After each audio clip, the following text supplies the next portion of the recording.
Ready, set up. Process through 2 off seasons and 1 full season. How would you grade that process so far? I think I'll be ready to judge that after this season. I do believe we've improved our culture, our chemistry, and our roster. Most places, I think it takes you 2 full recruiting cycles to really get your roster like you want it when you inherit a program that was down. That's been my experience. But I've also, every place we've been, I think we've seen improvement in year 2. And so I know that we're on the right track. We're recruiting at a high level, so is everybody else. But we're recruiting at a high level, and the standard and accountability and culture is getting better, and the chemistry is among the staff is better, which is breeding confidence into our players. So I think we're on the right track. But what does that mean in win-loss total this fall? I'm not sure yet. Left side, front row. Coach Freeze, Corey LeBounty, Mobile, Alabama, WNSP 105.5. Talk to us about the importance of the Mobile, Baldwin County recruiting area. I know Bryce Kane, Perry Thompson coming in on the offensive side of the football, but that I-10 corridor, especially Mobile, Baldwin County. Yeah, you're in our state, so you know that I'm very transparent.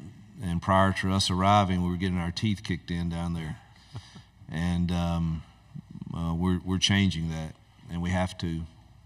We've got to get our share in our state. There's a lot of good football that's played in that area, and they're always going to have some players, and we've got to win our share of battles there, and so we've made it a priority for sure.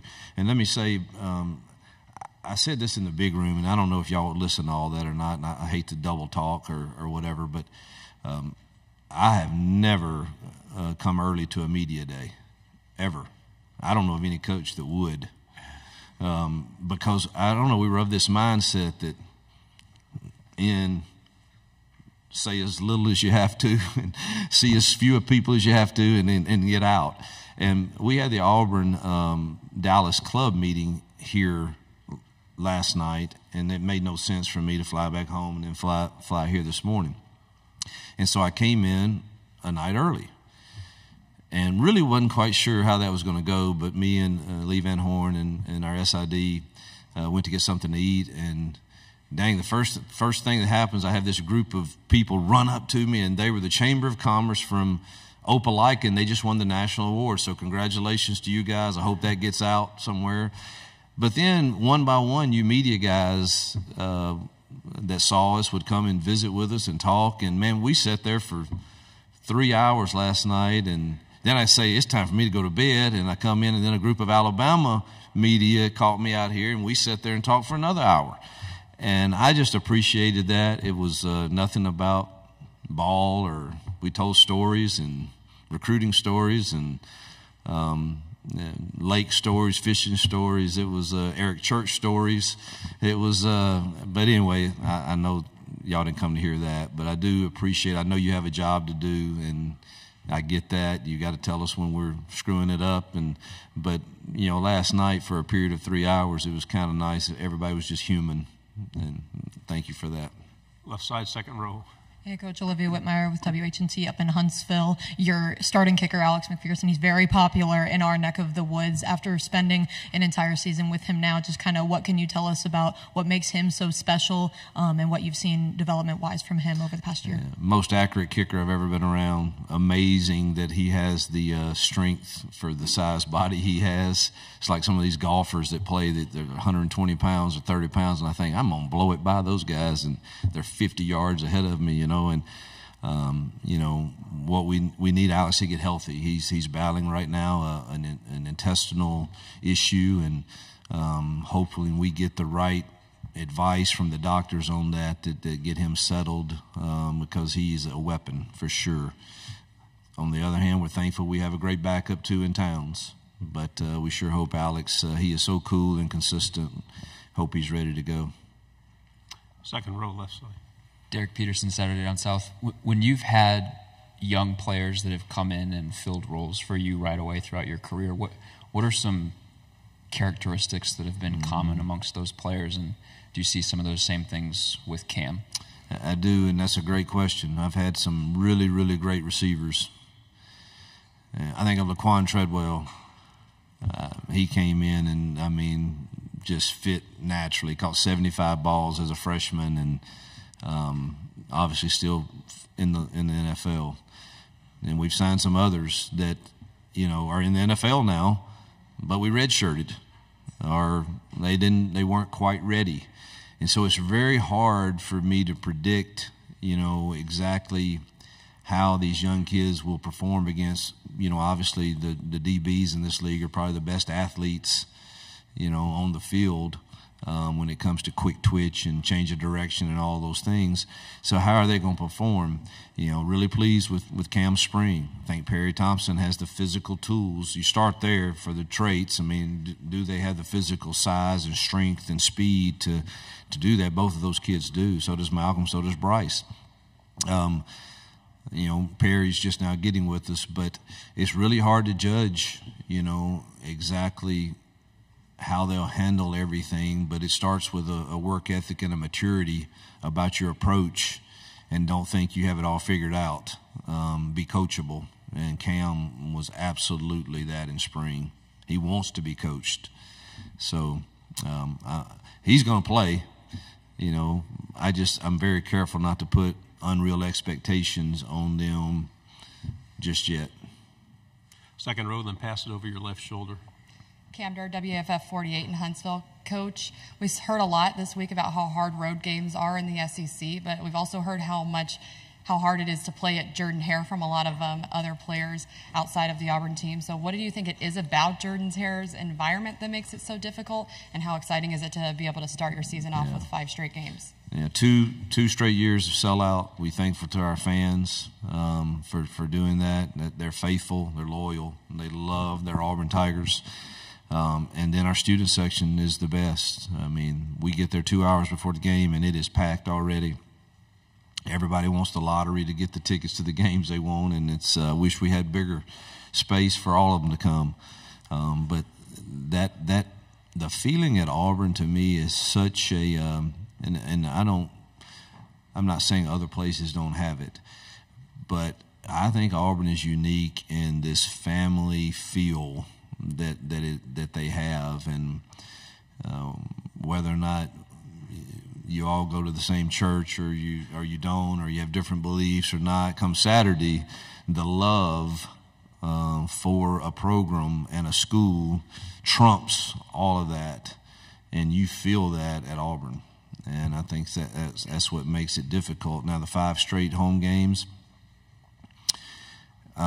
it's not ideal, but at the same time may be advantageous if we can get on a run and get the season started really, really well.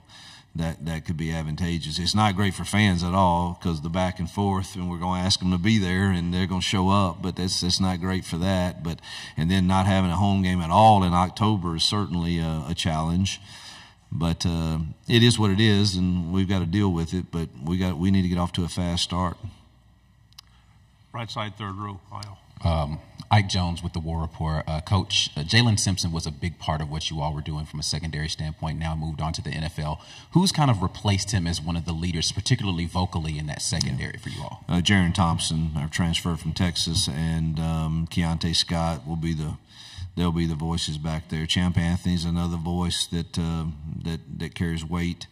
But the back end that get us all lined up right, Jaron, we're moving Keontae to corner, so Jaron will have the responsibility of kind of taking over that role. On the aisle, third row. Tony Reese, WTV. I'm out of Columbus, Georgia. Coach, 2 questions, if I might. From year 1 to year 2, what's been the biggest transition for you, as well as looking at the East Alabama talent you have and plucking 2 big guys for the future in Townsend McGoo and Cam Coleman, as well as Dylan Gentry and many others? Just kind of, what does that mean for you to really pluck out of in your backyard, essentially? Well, we want to win the state in recruiting, so whether it's Mobile or whether it's in the Columbus area or Birmingham area, you know, we want to win our share of battles in that state, in our state. So it's vital that we were able to get those two, and those were two tough battles. I mean, for a kicker, that was a tough battle, and receivers, you're used to some of that, but man, that speaks to how good Towns can be. Transition, I think just getting more comfortable. There's a comfort level in our building right now for me that I think is breeding confidence into our players. And, that's, when I walk into the offensive room now, every single person in there, every single person has worked with me before. And it's made it, and I love the energy that Durkin and Charles Kelly and the defensive staff are bringing over there, organized to a T and bring great energy. So it's made me a lot more comfortable. Right side, third row. Yeah. Coach Ron Brown, SEC Sidelines Sports Network in Memphis, and a lot of proud people in Tate County, Coldwater, Independence, the five-star city, Senatobia. Got to ask you, 2 years ago there were 33 players in the state of Alabama, 22 4-stars, 6 5-stars. Auburn got 3 of them. You've already got 3 of the top 6 in the state. A kid that's from that area is not likely to quit. He can't go home. Your philosophy on in-state recruiting and how important it is for kind of pain is temporary, pride is forever in your home state. I've been very vocal of how I want to build the program, and it starts with high school recruiting in your home state and border states.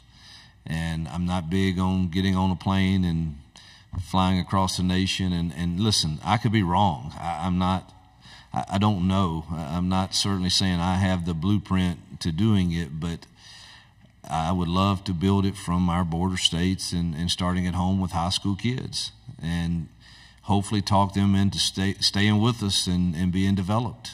And that's a challenge in today's time, maybe, and maybe I have to rethink it. But I certainly that is the way I'm most comfortable building a program, and it probably comes from what you mentioned at first, my roots in Tate County, Mississippi, and that's what I was taught. You do it through hard work, and you may not be perfect and you're going to fail and all that, but man, you do not quit, and you keep going, and you persevere, and you learn the lessons that are going to benefit you in life. And then relationships matter. I mean, we counted on each other on those dairy farms and in the fields, and if you're supposed to be the dang plow guy, then plow, and then the plant guy can do his job. But I don't know, is that still work today? We're going to find out and see, but that's certainly where I'm most comfortable. Final question, back row left. Dan Peck, ESPN 106.7 in Auburn. Coach, what have you seen out of Peyton Thorne that gives you confidence he's the quarterback that can help you win in 2024? Again, I think it's 2 things. 3 things. I've seen him play at a high level at a Power 5 school.